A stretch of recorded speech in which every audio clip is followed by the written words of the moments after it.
All right, welcome back to another episode of the Demand Podcast. I'm your host, Jonathan, and today I get the pleasure of talking with Cristina over at Riverbed. She's the Senior Director of Global Demand, and we actually met over LinkedIn. Really great person, and we had an awesome conversation talking about budgeting, allocation of budgets, how to have difficult conversations with your CEO when it comes to how to determine how allocation should look across the given channels based upon historical performance, which is something I think we all struggle with. It's very difficult, especially with all the imperfections that attribution has.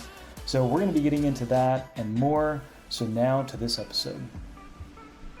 So I think it was last week that I posted that, I believe, but posted a LinkedIn post basically about LinkedIn or sales source versus marketing source and the difference between those two and how it's very difficult for marketing teams to be able to understand where to allocate budget. And I was basically making the point, as you know, and I'll just kind of get some context around this for everyone else, but basically making the point that if marketing and sales are really aligned, and the fact that the B2B buying journey is multiple different touch points, right? It's not just one from one channel. That it's very difficult to sit there and say that sales source the single opportunity or marketing source the single opportunity. Ideally, if, again, teams are aligned, they should be going after the exact same people, meaning that it's likely that both of them likely touched that lead account or contact or whoever it may be. So there really can't be one or the other. However, we still need to kind of figure out how we allocate budget. And that's a tough thing. Where as the CEO, as the director of demand gen, as the head of marketing, you've got a whole bunch of different channels. You're doing SEO, you're doing email, maybe direct mail, you're doing paid ads. There's all these different channels you're utilizing to get messaging out there. So it just becomes a question of which one do you put some more money in and how do you make those decisions? So that's what we're going to be talking about. But one thing before I start any of these is I just wanted to get a little bit of background on Riverbed, just so people have context on like where you're coming from. Obviously, you guys are in the software and tech space, but maybe just a few little things about Riverbed in general, and then we can kind of jump into some things related to sales source versus marketing source. Yeah, absolutely. So Riverbed is a 20-year-old company. We've been around for a while. We started on the acceleration business, which was more on the hardware side of things, helping companies accelerate their bandwidth and their internet connections and all that. Fast forward 20 years, now everybody has Wi-Fi, very high speed internet and everything. So we have in the last couple of years, we have introduced a little bit or moved a little bit more towards a SaaS product, which helps IT teams deliver really great digital experiences to their employees. So, the issues I was having with video, with Zoom, with, this application doesn't work, my laptop doesn't work, things like that. Helping your IT team to really get ahead of those problems and, deliver a good digital experience for all the employees. Got it. Love it. Makes sense to me. So IT decision makers and those types of people are the people that you guys are marketing. Correct. Yeah. Anyone under the CIO. Got it. Perfect. All right. Well, cool. Well, so now that we got that out of the way, so people have a little bit of context and kind of where you're coming at this, which I think is always important for anything because there's always the it depends, right? Across so many different things. And you hear a post on LinkedIn and someone says something. It's like, well, I kind of agree, but, it's a little bit different for us. So I think it's important to kind of have that background. But I guess I wanted to pull at this. I mean, I think the biggest thing is like maybe to start with some of the biggest challenges that you face when thinking about allocating budget across channels. We just finished up quarter Q3, assuming you guys are in the calendar year. So now we're in Q4 likely. And now clearly maybe you guys have a different budget for Q4. I don't know if you guys do annual budgets, quarterly budgets, but how are you thinking about that? And what are some of the biggest challenges you guys typically face when thinking about this whole thing? Yeah, so the main challenge is attribution, like you pointed out, right? And it's not about taking the credit or saying, it's sales versus marketing. It's really about having that visibility of, okay, what's working, right? Like we generated all this pipeline, we're helping sales. Obviously everybody understands that marketing is helping because otherwise you would shut off all your marketing and just spend all the money on sales. Right. So we all know that we're all contributing something, but it's hard to pinpoint, like what is it that we are really, contributing and from what we're contributing, what is working and what is not working. As marketers, we have to test a lot of things. We have to go to different channels. You want to focus on the ones that work best, but which are they, right? It's the whole, I know I'm wasting half of my budget, but I don't know which half. It's really about that. And I think that is our biggest challenge right now, really understanding what are the channels that work for us? What are the campaigns that work for us? What is the message that works for us? And then, allocating more budget to those things. Mm-hmm. Well, I mean, even right now, we finished it up. Is there a specific challenge let's even focus on? I assume you guys spend on paid ads, right? Yeah. So let's even take paid ads, for example. So we finished up the quarter. I don't know if you guys do in-house agency or whatever, but let's say that whatever that is, you now have some data, performance data on how things performed in Q3. And are you guys thinking about doing anything differently based upon the results of those campaigns as it relates to either leads or pipeline? Or how do you think about even just that one channel just to isolate something specifically? Yeah, so our sales cycle is very long, is over 2 quarters. So it's, 8-10 months. So we don't usually just drastically change things quarter over quarter because we need to wait to see more of the results. But we do have leading indicators, right? We know conversion rates, we know, what ads are performing better. We know all of that. So yeah, we do when we see, say we put together an asset and we are promoting it with paid ads, for your example, and we see that some ads are performing better, we do move things around and we'll stop the ads that are not working, things like that, and reallocate budget. But again, it's hard because of the sales cycle being so long. You can't really say, okay, these are the ads that are actually generating pipeline. You could say we're converting leads and we're getting more leads in, but is that the pipeline? Is that the revenue?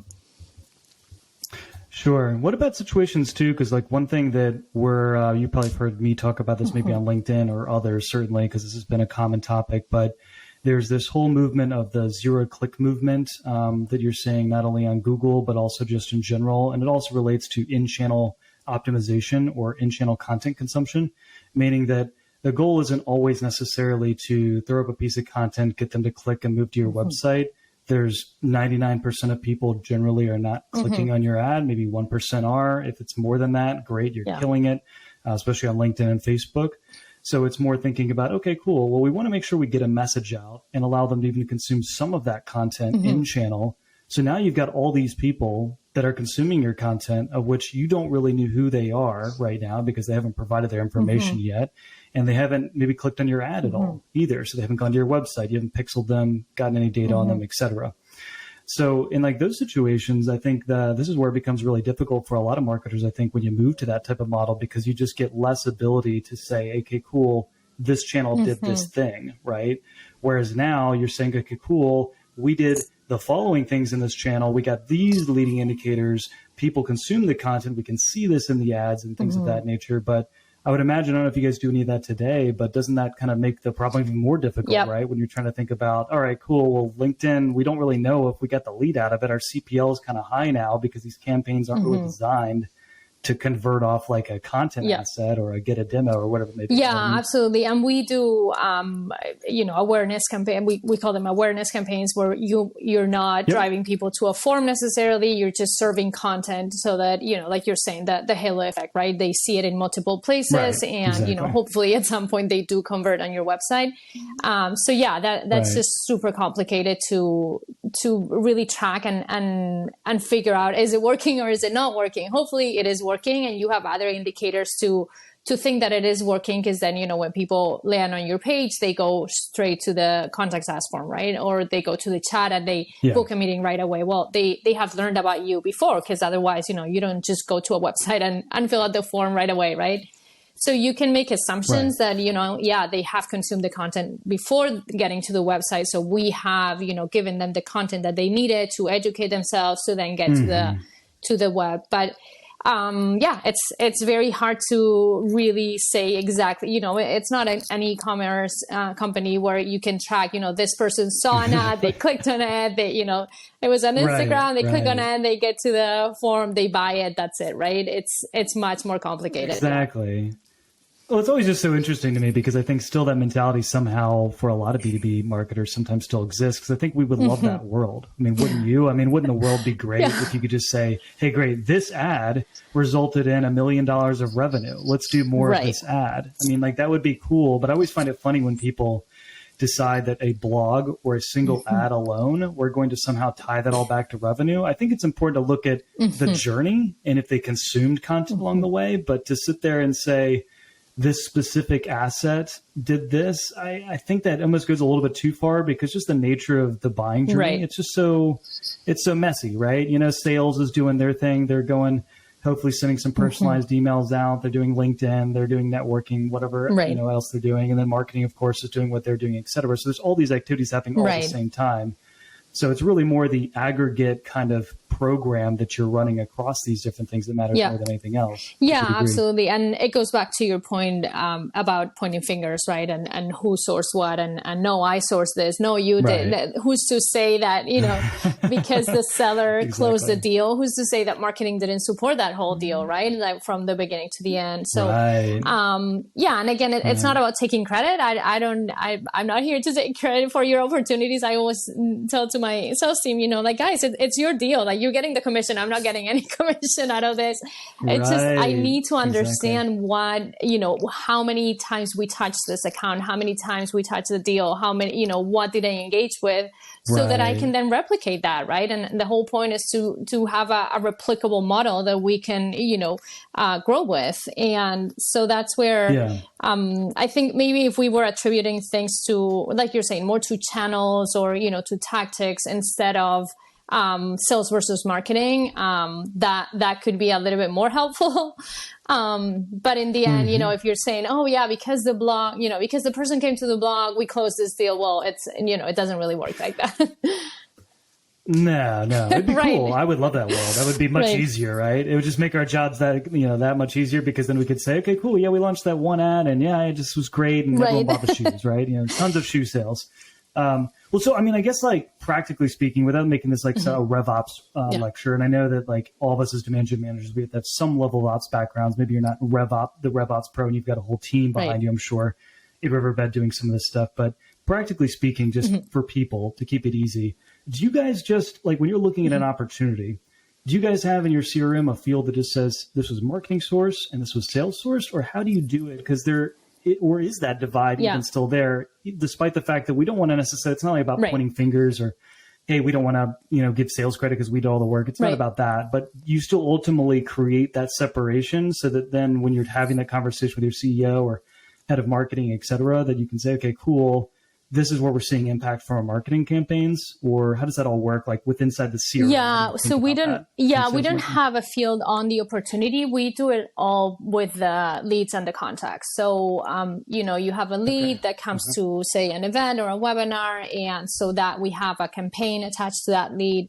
And then the seller takes the lead, converts them into an opportunity. And so that gets attributed to marketing. If the conversion happens, if the last touch on the lead was a marketing touch and then the conversion happens, then it gets attributed to marketing, versus if there's no campaigns attributed to that lead, we assume that, sales took the initiative and they converted it before that lead engaged with marketing. However, it's not perfect. Obviously, we rely a lot on the sellers doing the right thing. So like taking that lead and converting it and doing all the right steps for every, so that everything can be traced and tracked and everything. And it doesn't always happen. Sometimes, we need to backtrack and ask the sellers like, hey, this came from this lead. Remember that they came to that event. Can you convert it into the opportunity so that we can track this? So there's a lot of that going on. I haven't found a CRM or a way to do this that is perfect. We are looking, our next step is to look for, and I'm going to get a ton of vendor calls right now, but to look for attribution software and really, have just software that can track all of that without having to rely on, the seller converting the lead and doing all of that. So that way you're, and also because like in B2B, you're looking at the account, really. It's not the one lead that converts and then, the whole lead happens on one lead. It's about, looking at the account as a whole and looking at all the people who were involved in the buying committee. And, there's usually like 5, 6, 7 people that are involved in any deal. So looking at it from one person who came to one event is, a little myopic. So we need to really, just go in that direction at, looking at the whole account and what were the marketing touches. And we all know like the CIO is not going to be sitting through the webinar, right? But the CIO might be the signer. So then, who sat through the webinar that then influenced that opportunity, although they didn't sign, the CIO signed, but they had a person doing all the research. And, so all of those things get very messy when you're just tracking, one lead, converting that one lead to one opportunity and trying to track it that way. Yeah, agreed. And I'm getting a little bit sidetracked, but you made a really good point that I have to hit on. But you made the point that not all CIOs are the people that necessarily are on the webinars, but some of the people below the CIO that they hired and potentially delegated down the task of researching a tool like whatever it may be that the CEO is looking to potentially solve XYZ problem, right? And I think that many times people focus all their campaigns on just decision makers and just the executive people at the top that are ultimately going to sign. But we can't forget that the people below were hired to ultimately solve problems just like everyone else in the company. And the CIO can't do it all him or herself. So they need to still use the team to be able to evaluate things and have them sit on webinars or other things or talk to sales reps or whatever they do in terms of the research process. So I think that's a really, really smart point that you said, that difference between the kind of people that are evaluating versus the people that are ultimately signing. Yeah. So that makes sense. So you basically said last touch, if the last touch happens in the CRM and then there's a conversion and that's associated with the campaign for marketing, boom, that's marketing source. If there's anything else, it's Salesforce right now, but you still go back and look at it in the CRM clearly to understand, okay, cool. We see that there's these 50 opportunities, et cetera. Let's go ahead and see all the different touch points that happened with them. Right. Obviously looking at each contact, right? Because you're going to have 2, 3, 4, 5, to your point, different people that might have been involved in the deal. So we just want to understand, hey, what was the impact of marketing on those various people inside that opportunity? And I think that's what Dave Kellogg was also mentioning that I mentioned in the post as well is, hey, you still need some level of separation because it just becomes so difficult to really figure out where to put the budget. But we can't also look at it in a silo and say, well, just because attribution is never going to be perfect and isn't perfect, that marketing is now not going to get any of this budget because we just couldn't attach any credit to it being sourced from marketing based upon our last touch kind of methodology. And I think that's the issue, is that tug and pull between, all right, we want to have some line there. It would be good to have a line because it just makes it simpler from a budget process to say, hey, marketing gets this and sales gets that. But again, it just comes back to reviewing the whole deal cycle, comparing that and saying, hey, look at all these different touch points in marketing. Right. And we track influence very closely too, because for, the points you're making, but also because a lot of our deals are expand deals. They're not necessarily, new logos or new deals. So the seller might have their contact, they're constantly talking to them. And then, the time comes for them to either upsell them or cross-sell them or, expand the opportunity. But that whole time, marketing has been engaging that contact, right? And the whole committee in the company and, inviting them to events and getting them to webinars and serving them content and doing ads and doing all those things. So again, was only the seller involved in getting that expand deal? No, marketing was there too, right? But then just because you don't have that new lead that comes in that you convert doesn't mean that, marketing doesn't get any credit or we can't look at, how marketing influence. So we look at influence very closely, and we're actually now, for next year, we want to start looking at not just influence, that we touch the opportunity, yes or no, but actually how are we moving the needle, right? Are the influence opportunities moving faster? Are they bigger? Are they converting at a higher rate? So we want to go a little bit deeper instead of just saying, influence yes or no. It's actually okay, but what influence, right? What is the impact that we're actually having? Do you see a lot of times what we'll see when we're running paid campaigns is that there's a direct correlation and impact on cold email conversion rates when you're really tightly aligned with the same accounts that sales is going after, especially in type of a ABM is always a big word. Different things to different people, right? But in a motion, let's say when you're focused on the same exact target accounts, and we'll see a correlation increase of more people responding and accepting emails or meeting requests from sales reps. Do you guys ever look at data like that, or have you ever gotten into it? Because I think it's interesting to see that impact again between what marketing's doing that may not easily be seen potentially inside the CRM before, but you may have a SDR or an AE reaching out. And then we're seeing, again, incremental increases in reply rates and meeting success rates, et cetera, when, again, you've got great alignment between marketing sales. Any types of conversations like that ever happen? Yeah, so we don't have crystal clear data yet, but we are trying to get there. We have a team of BDRs who actually sit under the CMO, so they're within marketing, which is really great because, we're super close to them. We work very, hand in hand with them. And so our demand gen and ABM teams work very closely with them. And like you're saying, we're super aligned in terms of the accounts that we're going after. So marketing is doing the marketing tactics. The BDRs are reaching out and doing the cold outreach. And like you're saying, we want to see, if the accounts that we have been targeting from the marketing side of the house, if they are converting on cold emails fast or more than the ones that we're not targeting, right? So there could be a correlation there. Yeah, so we don't have the data yet, but that, we are doing that. And hopefully, at some point we can actually start to see that correlation. Exactly. Yeah, no, I think it's pretty obvious because, again, it's just the playing into the familiarity bias, right? Ultimately, if you see a name or a person, a company name, et cetera, and you see it enough times, if someone reaches out to you, you're going to be more familiar to it. Doesn't mean you're always going to respond, right? But it means you're going to be more familiar. It's not going to be a stranger in your email box. And in that case, you're more likely to at least open it and look at it. So it's, it goes hand in hand with social selling too, right? Like social selling is not about pitching. It's just being there and, answering questions and getting conversations going so that when that person has a need, they're like, oh, this person on LinkedIn always talks about this. I'm going to go and ask them, right? And it's that brand awareness and that sort of like, creating brand in that way so that, when they actually do have the need, you're top of mind. Exactly. So I wanted to kind of pivot because I think one of the things that a lot of marketers too are thinking about, at least that I talk with, are the conversation between either the CMO or their CEO or CFO, et cetera, when talking about these budget allocation things. And I assume that you probably had some tough conversations in your career on this type of stuff. And I'd wonder if there's any ones that you'd be open to kind of sharing or things that maybe some tips and things that you've noticed that make it a little bit easier to navigate that conversation when you're getting the question from your CEO, CFO, et cetera, like, hey, Cristina, how are we going to allocate this budget? What are you seeing in terms of historical data? What should we do here and across what channels? Because sometimes those can be tough conversations when it's not as crystal clear as we've kind of been talking about this whole time. But anything kind of come to mind that like conversations you've had when you do this on a monthly, quarterly basis? So we're actually going through budget planning right now for next year. So this is a great conversation.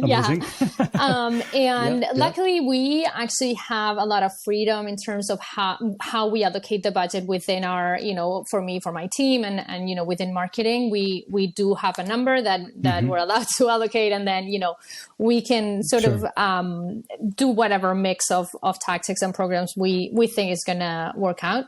And we're not really that committed to it, meaning like we could, if throughout the year we see that, one thing is working, the other thing is not working, we can reallocate budget. So it's not like you have to, sign on it now, right? Have a conversation, sign in blood, like, okay, I'm switching the Facebook ads budget, by the way. Like, there's none of those conversations. But the hard conversation is the number, right? Like, what is my total and how do I get that total to be higher, as higher as I can? So yeah, those are tough conversations that we obviously have internally with, within the team, within all the heads of functions within marketing, the CMO, and then ultimately with the CFO and the finance team.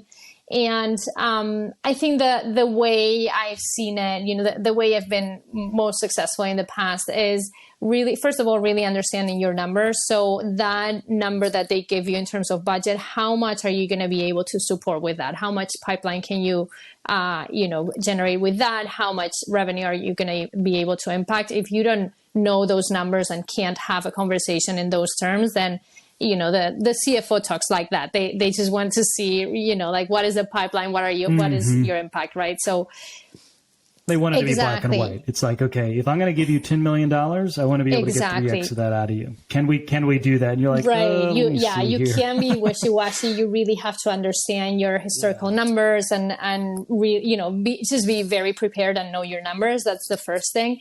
And then the other piece is, once once a negotiation is done and you get a number, then be very clear on expectations. And, we always say like, okay, you gave us this number, but know that with this number, this is where we get. And our growth objectives are usually much, much higher than that, right? So just understand that, we're not going to be able to meet these goals, or we're not, and just have that as part of the negotiation, because sometimes, I think some marketers will just take the number and try to run with it, but it's not, that's not how it works. You have to be very clear in terms of setting expectations from the very beginning. And again, it goes back to knowing your numbers. And if you know that you can generate, 10x, 20x, 30x, whatever your number is, then that's the goal that you're going to get to. And, you just have to be realistic about what you have. Is there such thing as a split between, like, say, pipeline? I don't know if you have a lead number. Is it leads, pipeline, or revenue? What's the ultimate kind of like metric that you guys have for success? We have a pipeline number. So from we start with sales goals and then calculate. We use 4x pipeline, so at a 25% close rate for sales. We calculate 4x pipeline, and then we always try to at least support 30% of the pipeline generation. But again, it goes back to the budget and just being realistic about how much budget do we have, and can we get to that 30%, or is it going to be more or less? Right. And of course, that's based on only the data that you can see or attribute to marketing campaigns. And that's how you're saying, okay, cool. We know that when we spend X amount of cash on X amount of programs, we typically get X or Y out of it. And so now, okay, we feel like we can own that given this budget. And so what do they say? So in the instances where you say, hey, we don't think we can quite get to the exact target we're looking for here with that budget. Are they willing to potentially give you a little bit more budget away from sales or another department in order to accomplish that? Or does it become all right, well, do what you can, get there somehow, some way, and that's what you got. Yeah, no, we've actually had instances where we have gotten more budget because of those conversations, and just being very, very honest about like, this is where we get with this budget, and and so we usually build 2 or 3 scenarios so that we can go into that conversation saying like, okay, with the budget that you're thinking, which is the minimum, this is where we get versus, because it's not always, $1 more in budget doesn't mean $1 more in pipeline. So, building those scenarios so that the finance team can really see like, oh, okay, we actually can pull some budget from some other department and put it here. And, so we have had instances where we have received more budget because of those conversations. So yeah, I do encourage everyone to really look at it like that. And then if you don't, because every department needs budget, right? And we're all trying to get from the same pot. So if you don't get the budget, then that's fine. But then this is my scenario, and this is where I can get, and just be honest about that with finance, with sales, with everyone around you.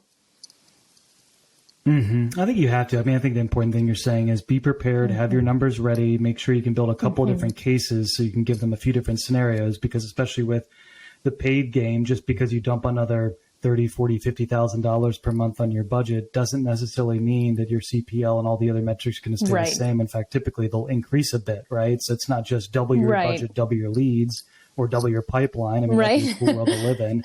If you could scale an ad account that way, that'd make it very easy, right?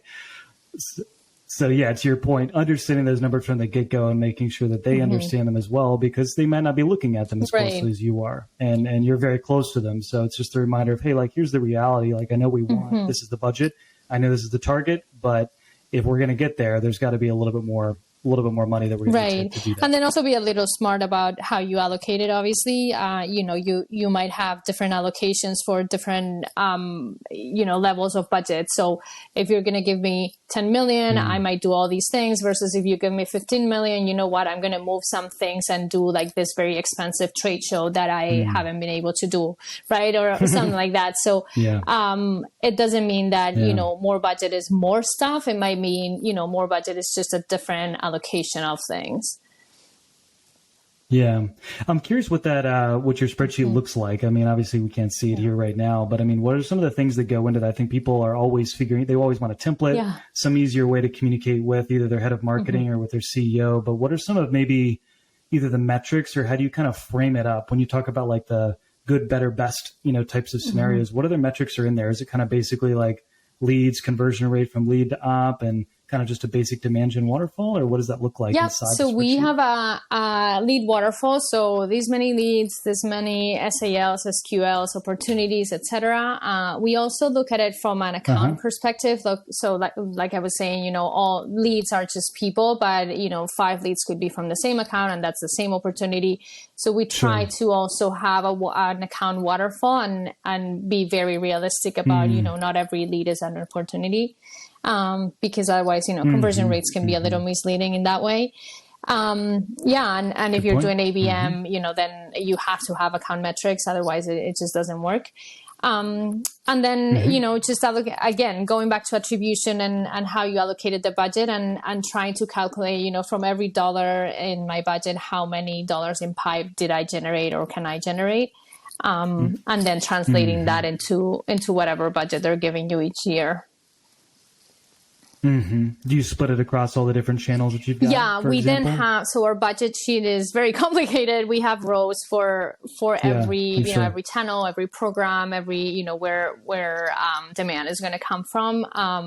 And we also have, so I manage the demand gen team, but we have a digital team who is, we have another director of digital who's my peer, and he manages that team. So we have separate budgets, which obviously overlap a lot in terms of, the programs that we run. So we have to be very clear, and we work together to be very clear on, what are the things that you're going to fund versus the things I'm going to fund.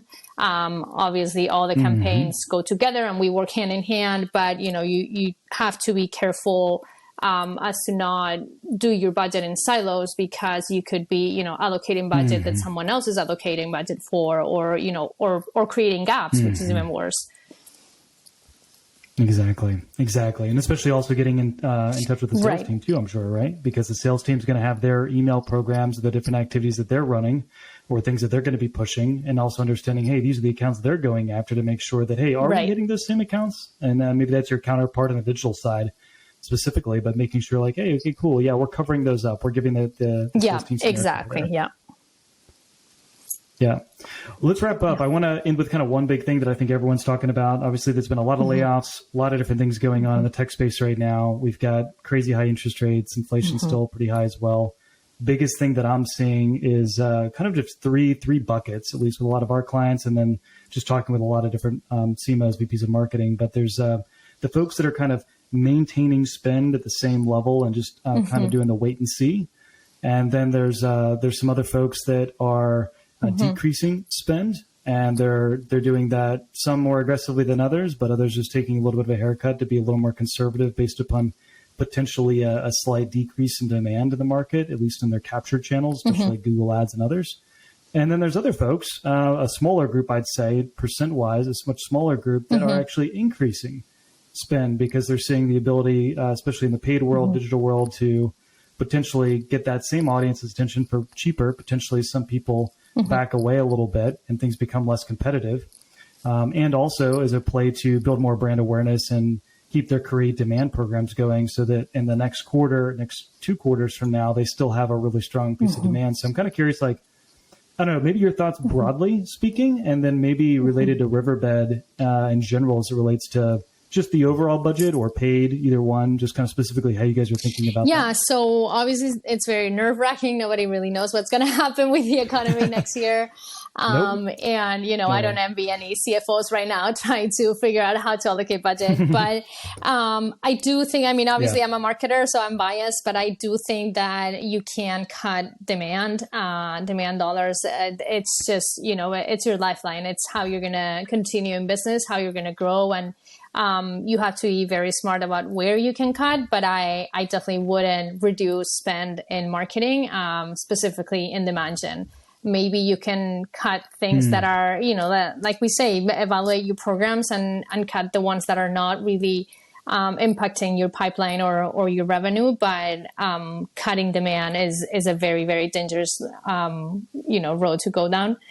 Luckily, as at Riverbed, we are being very, very cautious with our budget this year. Obviously, I can't share a lot of details, but we're definitely not reducing our marketing budget, which is really great. And we do expect to grow. That we are entering a new category, unified observability, which is, again, supporting IT teams and with everybody working remote and working from anywhere and all of those, new ways of working. Our product is even more important now. And we are lucky to have a ton of demand still. So, we're in a good spot, but again, very nerve wracking because, we don't know what's going to happen next year. Yeah, I totally agree. And I think the big point, I think, for everyone to remember is what you just said towards the latter portion there, which is, there may be some programs, once you really look through the data, that are not generating pipeline at all. So you could potentially have the same amount of spend and just reallocate that to things that are driving more pipeline. And again, this is never going to be perfect, right? Because there's your brand awareness campaigns and other things that are sometimes a little bit harder to directly attribute to something. So that's always going to be a little bit of a toss up, but the best you can to sit here and say, okay, cool. Like, let's maybe cut a few of these things over here because they're really not driving results. And then for the same amount of budget, you could potentially drive more pipeline into the system.